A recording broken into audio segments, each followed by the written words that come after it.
Let's get to know the artist behind the epic melodies, songs, and beats.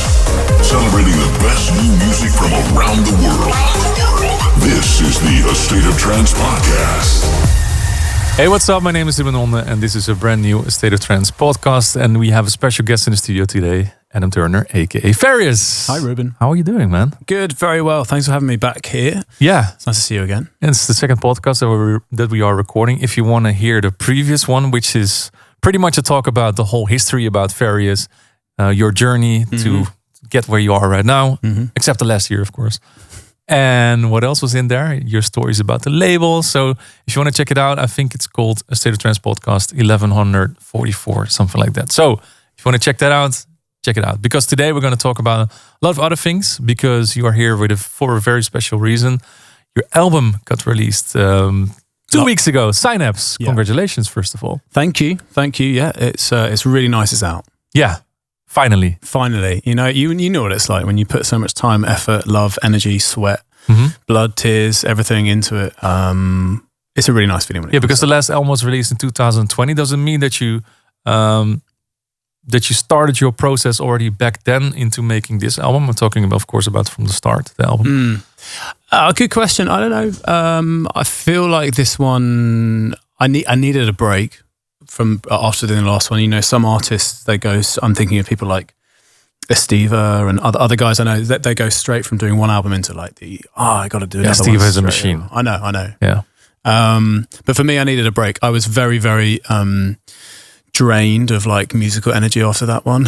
And I needed to just kind of find my feet again musically, I guess, in some ways. And also the last album was like, it was my first one. I didn't know what I was doing. You know, I was like... And then you released it. COVID happened. Yeah, exactly. It was worst timing for an album. It was terrible. But you know what? I just kind of chucked some records together. So when I kind of came to this one, it was more like, okay, what do I want to say? I mean, like every artist says, like you want to have more of a linear theme or feel to it. And it wasn't easy to find that, but it's really nice. It's out. So you're saying that you want to say something with the album. Does it mean that every album that's released should have like a message? And what is yours in this case? So this one's, I mean, the reason why it's Synapse, like this one is more about connectivity.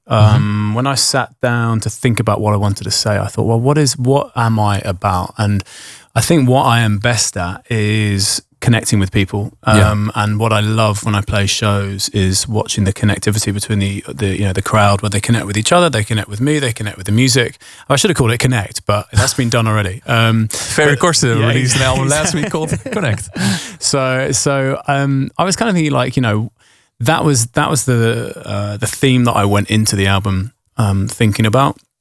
And from there, everything just kind of flowed after that, to be honest, which was good. But you know, it wasn't an easy process. You know, I think I started. I mean, some of the records, the Disco Tool record that I did with Redfield, I started that in 2019. Yeah, and that was just that sat gathering dust for like years and years and years. And I tried a new thing on it, and then nothing. And then I took it to Redfield, and I was like, "Do you want to do something?" He was like, "Yeah, let's do it." So it's kind of has been a long time coming. But then some of the records came together in like, you know, 4 or 5 days. Yeah. So, so what does synapse actually mean, and what does it stand for? Synapse is the bit in the brain where the neurotransmitters go. So things like serotonin, things like dopamine, that is the thing that kind of lets them talk to the brain. So that's what absorbs. And then there are probably going to be loads of scientists like, you're wrong. But as far as my understanding it is, so I was kind of like, that is what helps connect. So when we connect, we dopamine, serotonin, all these things, that's your synapse is what's needed to make that happen in your brain. Okay. So it's kind of convoluted and a bit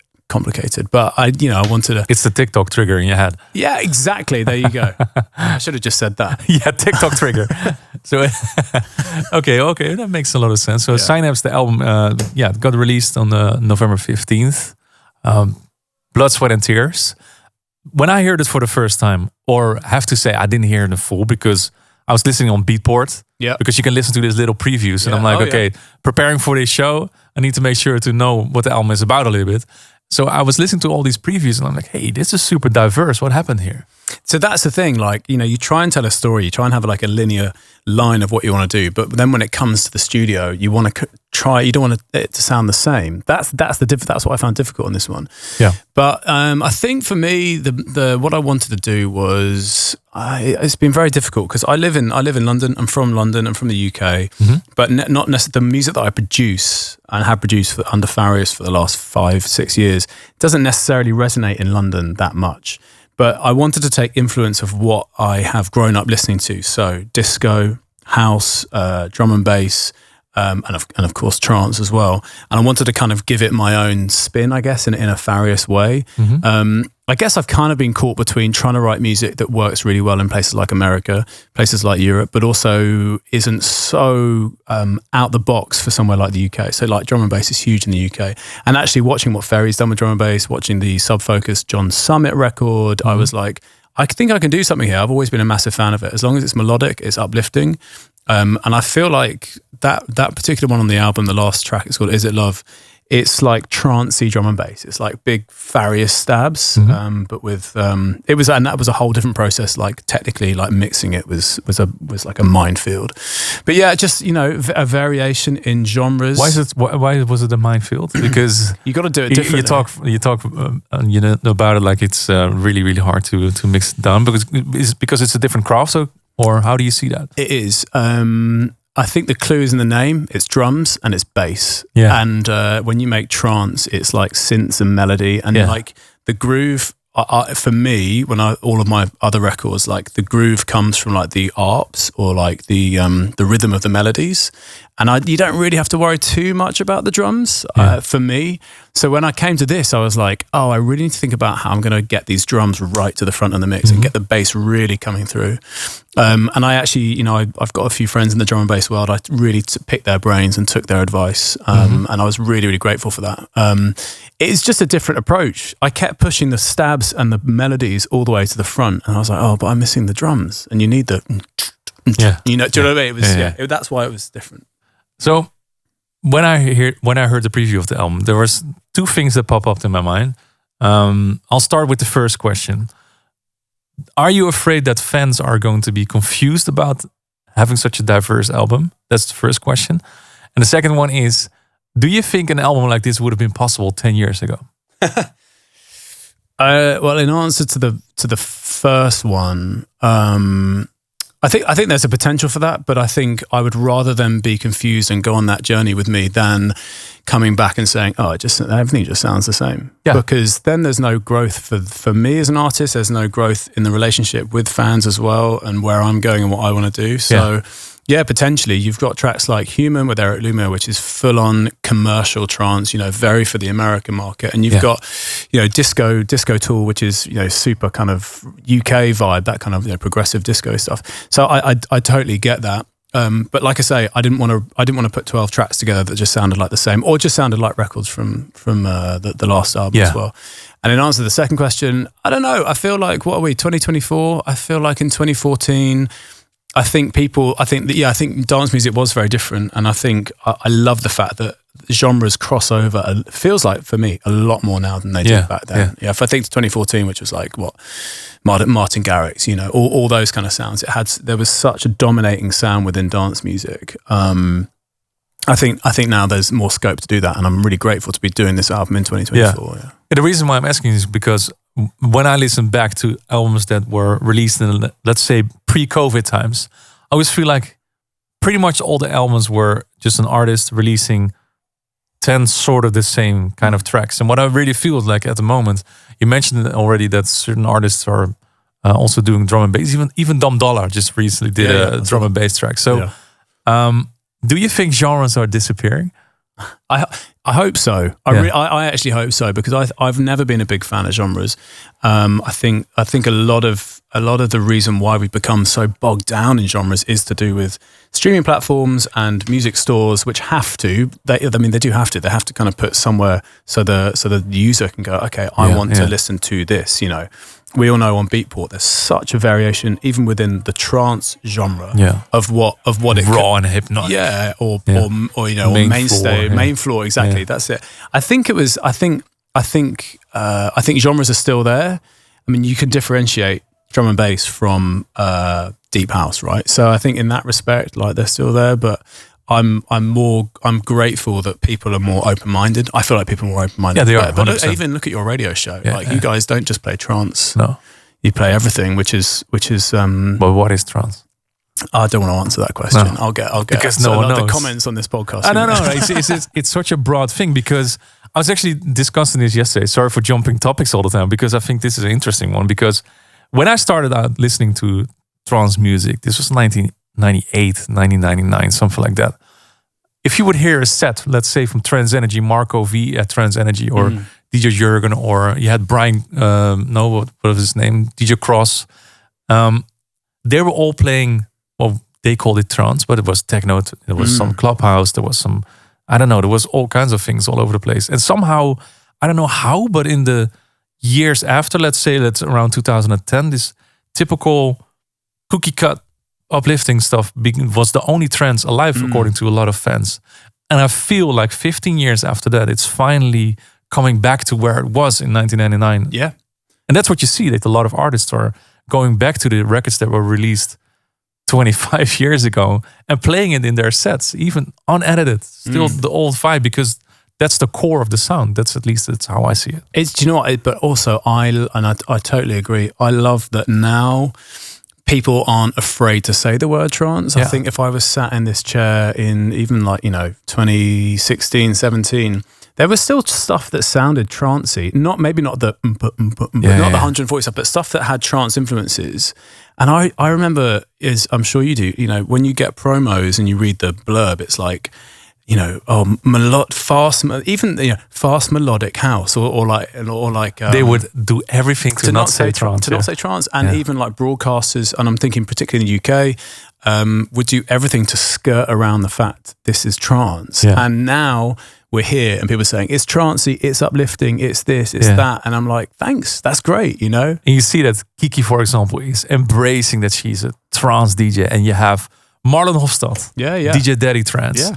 And you have Malugi, his label Future Trance. And Ben Hemsley, who's arguably one of the biggest names in the UK right now. And I'm thinking about Airplay and Radio 1. Like, they are championing his sound so well. And I'm really happy that people are finally accepting it again, and actually saying this is trance and it's great. Yeah. Now circling back to your album, because it's quite like I said, it's diverse.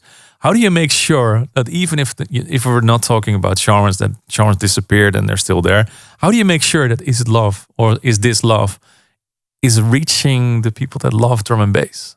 That's a difficult one, and I have to say, when I sat down to write that record, I didn't sit down and say, right, I'm going to write 12 tracks. One will be disco, one will be drum and bass. You didn't have like a board like this is it. Not at all. I was just messing around in the studio, and I was like, and I have to say, to be honest, that record was my favorite one to produce on the album because it was out of my comfort zone. I remember leaving the studio that day. I was like, that was so much fun. I felt so different sound design, different mixing, different samples, different presets, different everything. And I think I never intended to put that one down and be like, right, I must send this to UKF and it must, reach that massive drum and bass on Spotify. I made a record and I really hope it connects with the right people. And if it does, amazing.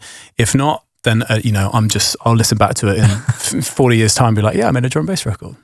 So let's hope it's going to be picked up somewhere and people want to start enjoying it. I hope so. And I want to do a lot more. I want to do more drum and bass stuff, but I don't want to pigeonhole myself just to do one thing. I think that's a good thing, to be honest. Yeah. And I think it's also it cuts on two sides because on one side you have maybe a drum and bass listener that stumbles into Is This Love and starts listening to your other stuff. And the other side, you have your fans, vice versa, start listening to drum and bass all of a sudden. And it's fun just to do something different, man. That was the one thing I sat down in the studio doing the album. I was like I said, I don't want us to do the same thing. And a record like I Surrender or Human, that feels very classic Farius. And of course, I had the label saying, well, we do need enhancing. We do need, of course, we do need the classic Farius stuff. Even the record like Blue Skies, that I wrote that record to be like, right, I want to write a record that sounds like 2016 enhanced progressive, bum bum bum bum, like those kind of things, and I did it. So that's why I really hope that what people take away if they listen to the album in full, and please do listen to the album in full, try and get to track 12. that they go, okay, this is cool. Like there's a bit of everything here, but it still sounds Farius. Yeah. And now the question is from a producer side of things. So if you're a nerd like me and you like to hear about productions, you're saying a record like Enhanced 2016, a record like Drum and Bass, a record like Fred Again that you said all fair as well.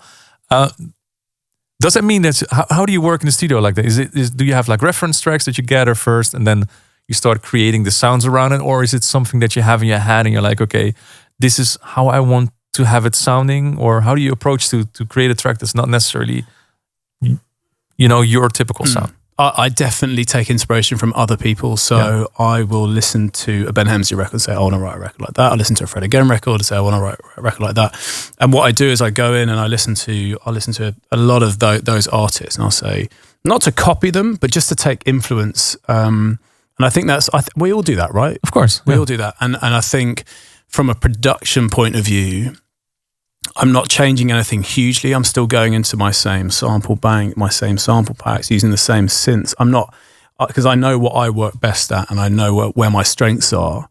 And if I ripped everything out and was like, right, I bought this huge, massive Moog, whatever, blah, blah, blah, and now I'm going to sound like, it would sound terrible. So like I approach it in the same way. But for instance, like the record Pressure, 140 BPM, that's very much inspired by the current wave of like fast trance that's happening right now in the UK, particularly, and also here in the Netherlands. And I was like, right, well, let me get that rolling bass, dum, bum, bum, bum, bum, and then kind of build it out from there, build in those big trancey stabs and stuff like that, and just kind of approach it in the way I approach every record, but keep going back to those references and going, oh, kind of missing that. Oh, they do that. A little trick. Or like, for instance, like some of these records, like the Fred Again's records, they don't use much effects at all. No. Maybe the odd crash here and there. So I was like, okay, so every time I was trying to like reach for the white noise, you're like, I was like, leave the white noise. Yeah, it was that. Yeah, because a lot of dance records have a lot of white noise in there. And to explain what white noise is, it's this. And when it's in a track, it's like this, like that. And you don't know what it is, but if you take it out, suddenly the whole track is empty. So also a production tip: if you just started out making music, dive into white noise or pink noise, whatever you want to use. Right? It's so true. It's a little cheap trick for your tracks to sound. But it's massive. When you start stripping that stuff away, you suddenly kind of look at the records in a different way. And I needed other people to say, oh no, don't do that, take that, that bit out. With the drum and bass stuff particularly, like, no, that doesn't work there, try this, that. So yeah, I mean, it's a different approach. It's just constantly rethinking, like, and challenging yourself to kind of like come up with those new ideas and think about production in a different way, I guess. Otherwise I'd be coming out with records that sound like they should sit in 2016, 17. Yeah. So do you think you needed that challenge to produce something diverse, to create an album like this? Maybe you got bored of doing the same stuff all over. Definitely. But I think if I was just doing singles and suddenly I turned out 140 BPM single to a drum and bass single to a progressive record, I feel like, I mean, some people that we know well can do that, but I can't do that. So I needed a body of work to be able to say, okay, well, what do I want to do here? I could do, this is a blank piece of paper. This is like a blank canvas. What can I do? And having the ability to say, I can do whatever I want. Because if you just do singles, then it's going to make no sense to me or to fans as well. Be like, well, what is this single that's come out to drum and bass, and what's this single? But this is like, here's a story to tell, and it's a diverse story. I love that. I have 2 more questions about the album, then we're going to dive into some questions that came in through Instagram. Oh. The first one I have to ask you is, what the hell is N10XT? That's the starting track of the album. It is. What is it? So I actually didn't play that in the guest mix, but if you listen to it, N10XT is a postcode in London. Is a postcode in London, more specifically in Islington in London. And if you listen to the record, I took the audio from a video that I filmed whilst me and my boyfriend were on a swing in a park in Islington in N10XT, and you can just, if you listen to it, there's me. I'm saying you can just hear that. Yeah. And I say, are you having fun? He goes, yeah, I'm having loads of fun. That's amazing. And then he goes, so then I was like, well, what am I going to call it? Call it something like fun. I was like, no, let's stamp it where it is, so you can actually Google it, look at where it is, and listen to it if you want. I love that. It's so personal to put like a sort of a. Now you explain it, it's not really an Easter egg anymore, but it is kind of an Easter egg. Yeah, I mean, so that's what it is. I love the small details, and I think Estiva created a track Nostalgia, and he recorded. You hear like some talking in the background, and then it was his girlfriend saying, "When is the next boat leaving to Amsterdam?" Stuff like that. And I love to take the people take like personal notes and put it in there as a sort of a instrument or whatever. It's just like a background thing. And it connected as well with the idea of what this album's about. It's about connectivity between people. And there's me and my boyfriend on a swing, having a nice time on a Sunday afternoon. Yeah. And I just put some music behind it. I also took inspiration not from just Estiva, but also there's a record on the Andrew Bayer's last album, which has a sound from a news reel that's going around, and it's a particular time of the day where he couldn't fly back and see his family because of the volcanic ash in the sky. Yeah. So I was like, it's cool to kind of document, and actually in 40 years' time, I'll listen back and be like, oh wow. It sort of gives a timestamp to an album as well. Yeah, like a sort of and a postcode as well. Yeah, so a location stamp as well. I like that. So the next one is going to be in the next surroundings where you're going to be living. Exactly. Okay. I actually have another question about the album. So sorry to keep on going, because I had to look up a collaboration you did with Solarstone, Barton Springs. Is that? I googled it. Is it a place in Texas or Normandy? And why did you call it that way? It's Barton Springs. It's in Austin, Texas. Yeah. Again, that was I wrote the record and I called it Barton Springs before I sent it to Rich Solarstone. And when I wrote the bum bum bum, it felt very summery, very light, and I was like, "What does this remind me of?" It reminds me of when I played a show with Tritonal, and my boyfriend came out, and the next day we went into Texas, and the next day we went to this place called Barton Springs. It's a beautiful place in Texas that has hot springs, like open pools, basically you can go swimming in. And we just spent the day there, and I was like, "This is lovely. I want to write a record about this one day." And here I am. And then I sent it to Rich, and I was like, "Don't worry about the weird name." I was like, "We can call it whatever you want." He was like, "No, I really like it. It's cool." And he looked it up, and he was like, "This is great. It really fits the record." I think it's a really nice and another nice story, nice personal touch to it, and again, connection and the rest of it. Yeah. That's amazing. Okay, two more questions about the album. First of all, I want to know what is it like, because. For example, my girlfriend is my hardest critique on the music. What was it like for you to write this album, and what did your boyfriend think of the tracks? Did you show him first, or what does he think that you're sitting in the studio all the time working on this music? He's also a pretty harsh critic. He said, and I thought about it today, like in the drum and bass one, there's like he's like, nah. No, do you know what? There's like he was like, I really like it. He was like, but there's this one bit. He's like the really annoying A&R in the room. He was like, there's this one bit. He said that bit's like when there's like the build into the last drop with the snare roll, and he's like, that sounds like elementary school music production. Take that bit out. Yeah.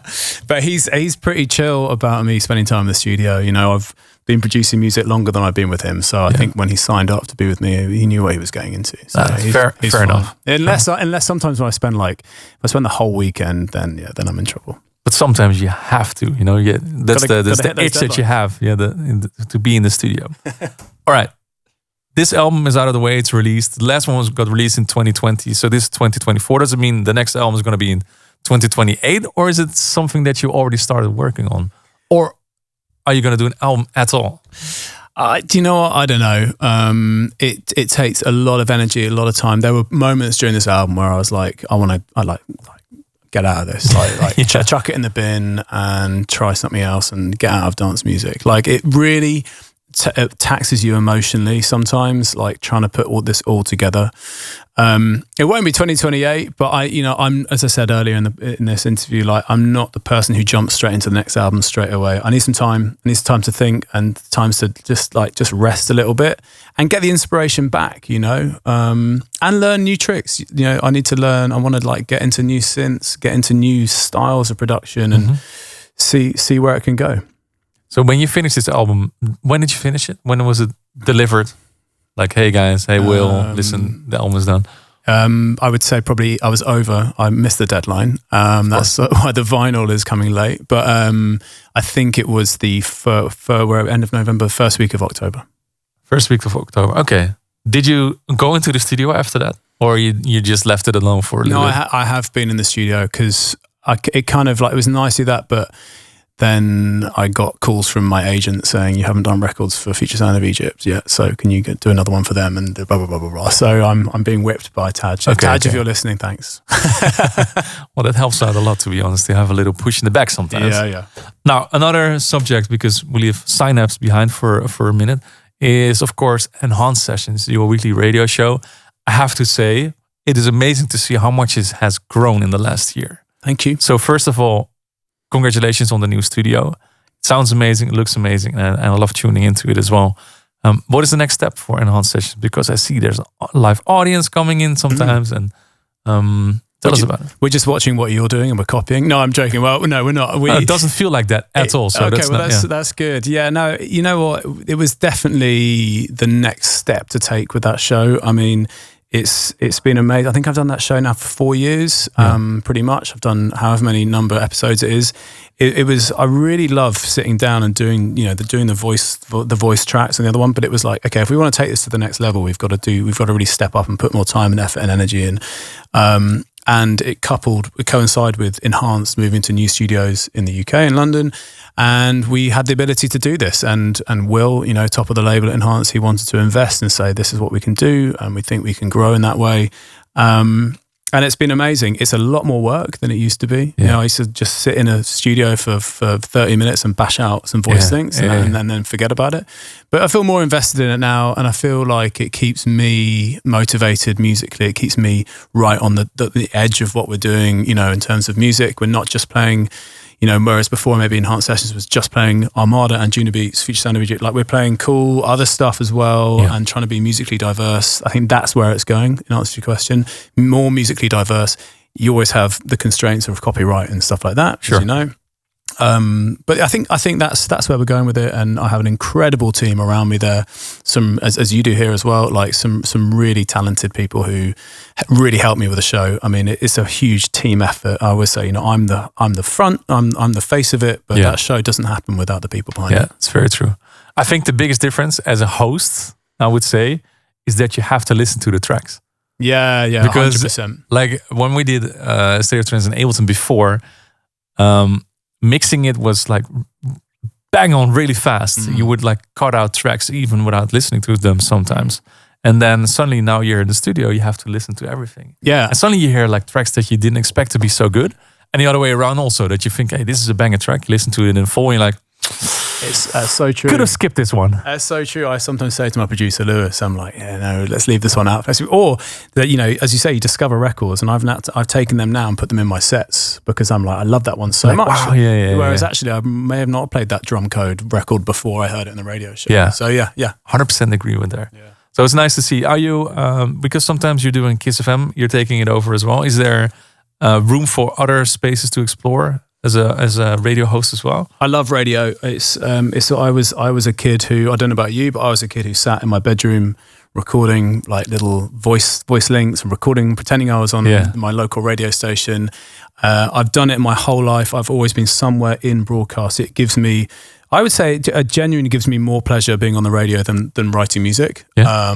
I love writing music, but I love broadcast, and I love sharing music with people, as I'm sure you do as well. I love sitting down, and it's you hear a track, you're like, I want everyone to hear this song. Yeah. And I do it, and I think there's a way to do that, and I think you're brilliant at doing this as well. It's a way to get people excited about music without getting overexcited yourself and saying, oh, here's a new, it's like, here's a great new, like imagine we're just sitting in the pub having a pint. Ruben, this is a new record. You've got to hear this. It's so cool because it's by this new artist and they've just been doing it. Do you know what I mean? There's a way to do it.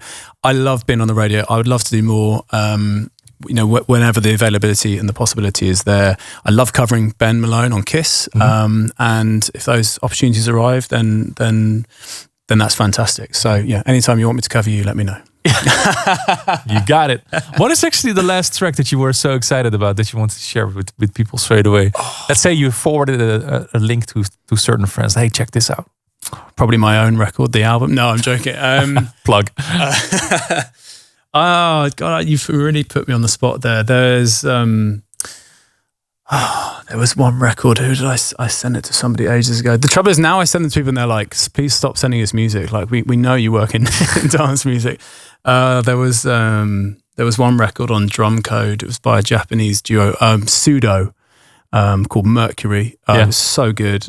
Just has such a vibe to it, and it just really, those records that just make your feet tap when you're just like not expecting it. You're sat there and you're just like nodding along. Yeah. It's one of those ones. Because there's so much music out there. There is. So it takes quite a lot. I'm sure for you as well. It takes quite a lot to get me like, oh, what's this? Well, the problem right now is that there's so much music that you miss out on certain tracks as well. Like you can only do so much listening per day, and you just try to cover everything that you can. But sometimes you hear a track like on another radio show, you're like, damn, I missed this one. Yeah. Sucks. But it's difficult as well, you get probably more promos than I do, but I sit and I try and sift through everything, and I really try to listen to everything almost from start to finish. But when you get sent so much music, I get sent, I don't know, I don't want to put a number on it, but so much music, you literally can't get everything. No. There's something you got. But I treat it the same as listening to vinyls back in the day. Like I think within 1 or 2 seconds you can already hear if a track is worthwhile listening through it or not. If I feel bad because as a producer myself, like I want everyone to listen to my records all the way through and go, wow, this that. But you can't really, and we're all guilty of it. You skip through right next, or this is cool, and I listen to that later again. Maybe it's just so much music. Yeah, there is way too much. Yeah. Well, luckily, there's another album to add to Sinus. Sorry about it. No. There's always room for good music, in my opinion. Let's see some of the questions that came in. Mammoth Trends wants to know, Farius is one of my favorite enhanced heroes. Are there going to be more enhanced festivals and shows in Europe? Good point. Europe, definitely. I think... because in America, Enhanced is like rocking a lot of events, also on the Colorize, of course. I think that really helps having Tritonal over there. Obviously, and like a few weeks ago, I just played in San Francisco with those guys. We celebrated their radio show, 500 episodes of that. So America kind of locked up, but that's great. I'd love to do more. What I really want to do with Enhanced in Europe is do some more smaller, intimate shows. Yeah. And my vision really, if I can get them to agree to it, is I want to do all the shows. But what I want to do is I want to go to the Netherlands and I want to do Farius and Ruma de Ronde. I want to go to Helsinki and do Farius and Super 8 and Tab. I want to go, do you know what I mean? So my idea at the moment, which is very much like not even a concept. I'm still that idea. No. I want to go and do like Enhanced Europe. So, and maybe go to Germany and do Farius and Steve Bryan, or do you know what I mean? So like take some of the artists who've released on Enhanced and do some like local small shows and just grow from there. I think Enhanced has been through a real transformation in the last 5, 6, 7 years. Particularly Enhanced, like Colorize obviously has completely exploded, which has been amazing to be a part of that. Such a good label, yeah. Thank you, yeah. Amazing to be a part of that on the A&R side of things, but to have watched the rebirth, can I say? Yeah, I think you could say that, yeah. Has been a really great thing to be a part of, and I'd love to do more live stuff. The live space it's difficult, it's competitive, but you've got to take risks sometimes. That's very true. Pavlis D wants to know, or do you have some show dates for 2025? I hope yes, and a lot. So what shows are there now on the horizons? So I'm doing A State of Trance. Yes. Rotterdam, which is definitely, which is going to be fantastic. I'm really looking forward to that one. That's 3 years in a row now, which is, I didn't expect. So I'm very grateful for doing that. So State of Trance for sure. Future Sound of Egypt in London, I think is the end of March, with Ali and Fila and those guys, which is great. Just waiting to hear on another Future Sound of Egypt show in Vietnam also as well. So there's some big pillars on the horizon already. And then in the summer, some more of the festivals as well. So, but nothing that I can... Enough to come. Yeah. Pris, for you, wants to know what has been your favorite place to play at? Ooh. Is in country or festival or... You pick it. It's your answer. My favorite. Do you know what I have to say? Like, I love playing in London. I really do love playing in London. I love playing in Europe. God, I don't know. Yeah, London, because all my friends are always there. They always come out and support, and you can have a really good time with your mates, and it feels like family and home. But if you want to know my favorite club or festival, you have to come back to me. I need a minute. Okay. In the meantime, when you think about it, I have this question because, to be really honest, as a DJ point of view, if you play in front of friends and family, I get so much more nervous. Really? Than to play in front of, let's say, 20,000 people in front of you, and you don't know any single one of them. I have such an easier time than playing for 20 people and half of them is my friends or family. Yeah, kind of. But also, my friends don't work in dance music. They don't. No, for me, it's the same. Yeah. So they're kind of like, oh, this is what you do every week when you travel. Like, oh, this is quite cool. This is fun. Yeah, but they see maybe a totally different side of you, because I'm quite an introverted person, and suddenly when you're on stage, you have to be like an extroverted person, or even pretend to being. I don't know. I like it because you get to. I like to share, like we talked about, sharing new music with people on the radio, sharing an experience with my friends like that and connecting with them on that level is cool. And also, like, I could play the most worst set and they will still tell me I've done great. So I quite like that. Liars. Well, I have to say, like, the last intimate small party I had was with you guys during ADE, and that was absolutely spectacular. So, exactly. And I'm sure you had some friends there, right? Yeah, my girlfriend was there with a friend, and that's it. Like, for the rest, it was a lot of. The state mates were there, of course. My Discord group, my Twitch group. They are amazing people. Amazing people. So I'm super thankful that they are there, and most of them are just really up for anything. So when I played that Ebenezer song, it's called Arena, the sit down tune. I don't know, the vibe would because it's such a small crowd. I'm like, shall I do this or shall I not do it? And then it works. So I looked at Ross, and he's one of the guys as well, one of the state mates, and he was like, do it. I'm like, okay, here we go. And it went off. So that's definitely one of the highlights for ADE for me. The small enhanced party, which was great. The vibe was buzzing, and you guys were broadcasting everything, even though the equipment died on me. Sorry about that. It happens. It happens. You know. And you were the only DJ that happened to. Of course. Everyone else was fine. But it happened the day after also at the party with Neil Six. I had some difficulties there also, that the DJs just stopped playing. Like. Yeah. And then it was like, stop, didn't work. That's the stuff you wake up in the night in a cold sweat about. Yeah. The worst nightmares. Well, luckily, because of Twitch streams, I managed to learn how to deal with it, because there was technical difficulties all the time. Did you mean like the technical difficulties being your cat walking on your desk? Yes. Right. Yeah, I've seen that. Yeah, I showed Susanna that earlier. That was my well, it's not even my how do you say it, trending video, and it was like 350,000 views in 2 or 3 days. And my cat is taking she's amazing. So let's see if there's anything else in here.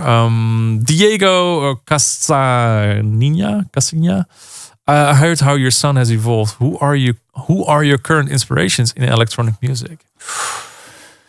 Oh, do you know what? Someone asked me that the other day. They were like, who's your favorite DJ? Someone who doesn't work in it. And I was like, who is my favorite DJ? I have no idea. Because everyone is a DJ now. Yeah. Like everyone. My neighbor. I suppose inspirations, you can't ignore. For me, like, I really do respect the guys who are doing the new stuff. We were just talking off air about Matty Ralph. I think his stuff's really cool. Yeah. I think Ben Hemsley, what he's doing, you know, I'll always thank him for bringing trance to the mainstream in the UK again. Yeah. So I have huge amounts of respect and passion for what those guys are doing. Inspiration wise, you know, there's it's cool to see those new guys come through as well. But you know, I've always been a huge fan of Eric Prydz, a huge fan of, I have to say, Ilan. Ilan was probably my route into the world of Anjuna beats, not Above and Beyond. It was Ilan. So I still listen to like Echoes of Courage. And now it's so surreal that like I sent him music and he's like, I'll do this or do that. You know, he like kind of A&Rs my stuff, which is nice. And it's like a whole weird 360. Such an amazing guy. Yeah. So yeah, those guys for sure. But there's new people coming through all the time. And, you know, like even some of these new drum code records, I'm like, oh, that's really cool. What's his name? Medea, super cool guy as well, Northern Ireland. So yeah, there's just all these new kids that come through, which makes me feel really old.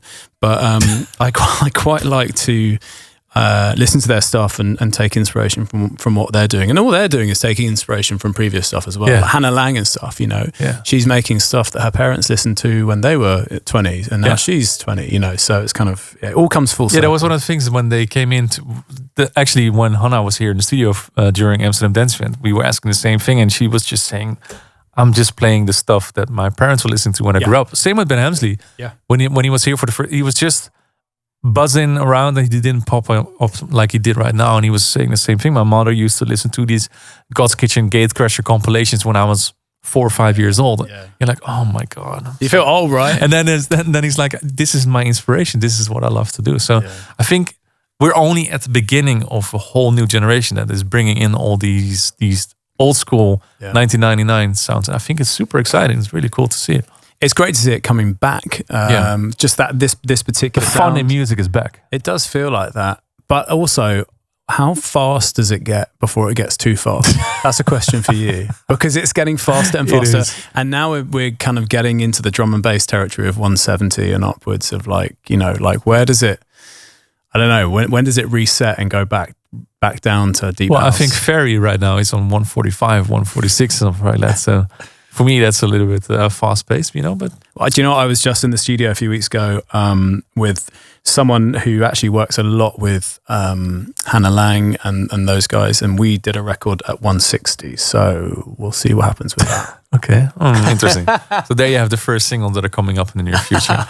We'll see. All right. Well, thank you so much for answering all these questions, Adam. And of course, once again, congratulations. Synapse, it's out now on Enhanced Music. The vinyl has just been released as well. So if you're a collector of vinyls, score. The artwork is really nice, actually. Thank you. Really, really cool. So thank you. Well, last time you were here 12 months ago. So I'll see you again next year. Let's make it an annual thing. And just when the colors change in the studio, when you have a new anthem and stuff like that, Adam is here to listen in.